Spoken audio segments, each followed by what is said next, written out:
So this past Friday, Travis Scott was supposed to perform here in Chicago, Illinois, and I didn't have tickets to that show. The minimum to sit at the top was going to be like $120 a ticket. So for my girlfriend and I to go, we were going to have to pay like $250. I've seen Travis Scott a few times before. This year, it just didn't seem worth it. But for one reason or another, and I don't know this because I haven't done any research at all, Travis Scott canceled his concert this past Friday. The concert was supposed to be at the United Center, so pretty much the biggest venue in the city. Huge. People were coming in town for it. People were driving from other states to go to this concert. And last second, maybe 3 hours before the show was supposed to start, or maybe 3 hours before the doors were supposed to open, whatever, the show was canceled. And so, being opportunistic, the production company Speakerboxxx and then the video company Lyrical Lemonade essentially hosted a Tizo Touchdown show over at Avondale Music Hall, and this show was put on for $10.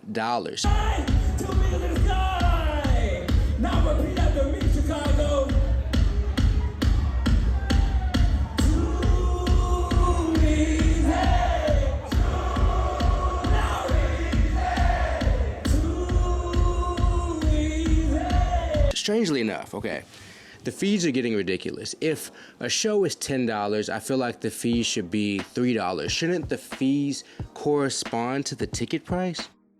So as happy as I was that the fees were $10, the total for 2 tickets came out to $34. That's high.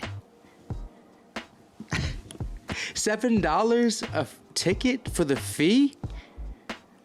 When the ticket's $10, I get it if the fee is $7 and the ticket's $100, that's not a big deal. But we're talking about a ticket that's $10. Regardless, I was so excited to see this, and then I saw that it was sold out. And it said it had sold out on Instagram. It said it sold out 15 minutes before I had seen the post. I had been trying to stay off of Instagram. I had been trying to not be on social media. And the day I tried to stay off of social media, they announced that there's a $10 Tizo Touchdown concert 15 minutes away from my house. I was actually pretty dejected. I didn't even plan to go to the Travis concert. Nothing had happened, but because I was so close to the opportunity and I had just missed it, I was sitting on the couch sick. I had just put on a movie that I was looking forward to and enjoying, and I couldn't even enjoy the movie. I couldn't enjoy anything. I was like, I just missed out on, even if it's with the fee, $17 Tizo Touchdown concert. For some reason, after about 10-15 minutes, I just kind of like chilled. I had tried to buy tickets. They had come up as sold out on the ticket page as well as telling me on Instagram. And I was like, maybe they just kind of like undersold them originally. Maybe they didn't think Tizo was as famous as he is. I don't know what's going on, but for some reason, I felt like they had tickets. So I opened up the browser again, selected 2 tickets, and it let me check out.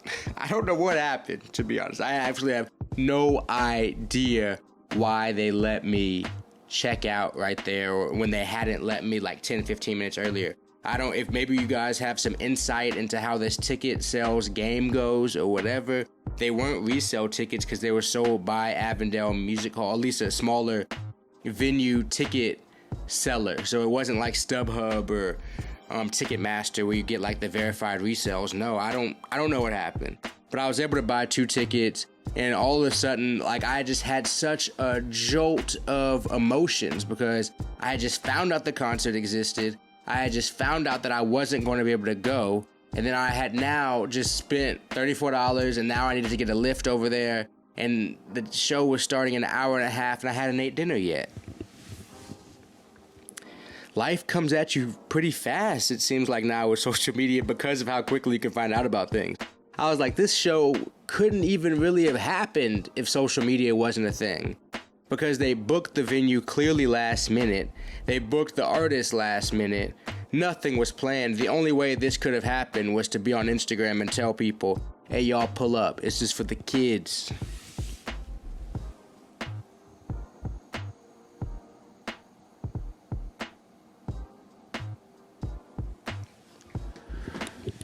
So once we got there, we were far back on the line. I mean, when I got there, we got there about 9 o'clock.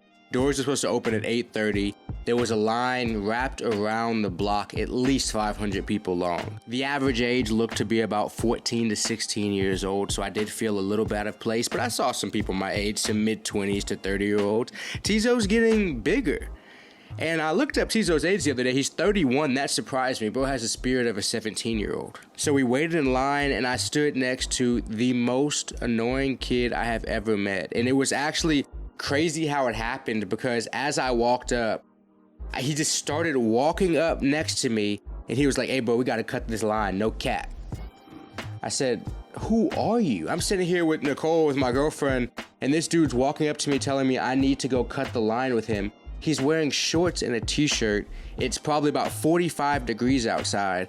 Come to find out, he's 18 years old. He had drove from Murfreesboro, Tennessee, and he tried to get me to buy some legal carts for him after he found out I was 21, or at least 21. And I was like, "Sorry, bro, I can't do that." And first off, I was like, "Now?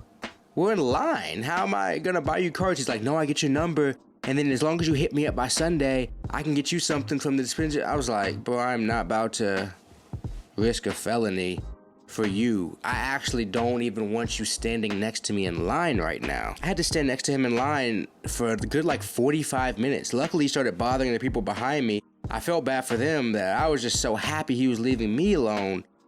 And then at this point also, because the tickets had been sold out of, after it had said sold out, I was a little sketched out that I wasn't going to get in. I wasn't trusting that I was going to get in until I was 10 people away from the door. They scanned my ticket and we got in, and I was like, this is a cool experience. And I had also deduced before that, because Tizo was about to go on his first headline tour, that this was going to be his first ever headline.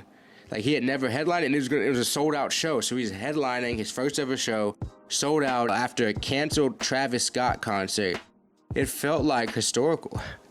I think Tizo, leader of this new generation of artists, or one of the leaders of this new generation of artists. So I was excited for the show, and he didn't disappoint at all.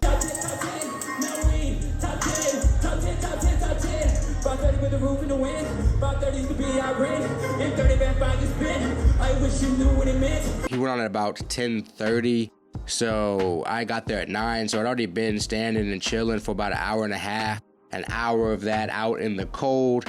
But once he hit the stage and he started playing his songs, started playing some of his classics, started playing stuff off his new album, he went up there for probably a solid 50-minute set, which for $10 impromptu night of, I wasn't imagining getting to see Tizo, and Tizo's not coming here on his next tour for God knows why. I think it's because him and Travis are coming back to Chicago at the beginning of next year, in February.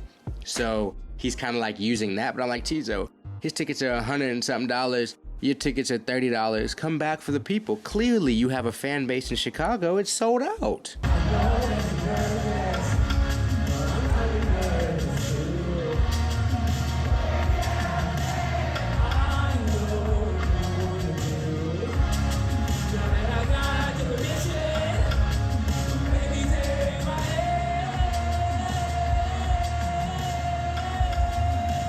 But I am really making this video because I'm thankful.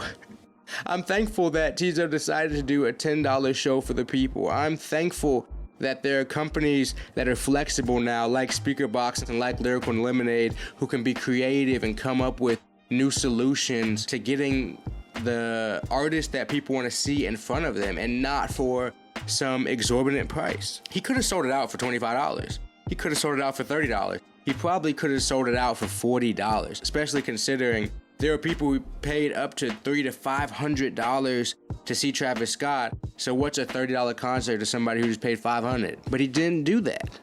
He put on a concert, no merch in the back, no nothing, just art. We don't get that these days.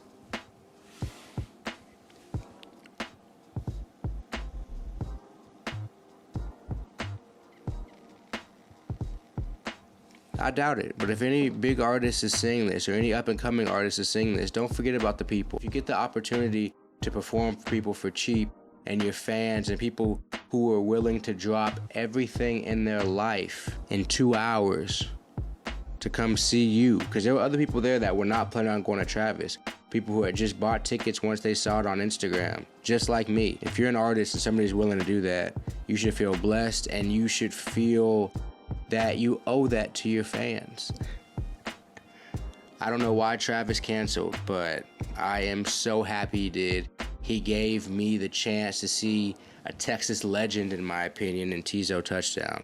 Somebody who's really coming up, somebody who's really changing the game, somebody who's really adding a spark into the music game, showing us something that we've never seen before. And I'm grateful for that. I'm sure the set for his upcoming tour will be different. This was a different type of set because it was completely impromptu. I could tell he's not really used to playing as long of sets as he did. But with that being said, guys, if you get the chance to see Tizo in his next upcoming tour, I suggest you do. I may travel to another city to go see him. Bro's a performer, bro's a superstar, and I'm grateful I got to see him. I'll see you guys next time. We go run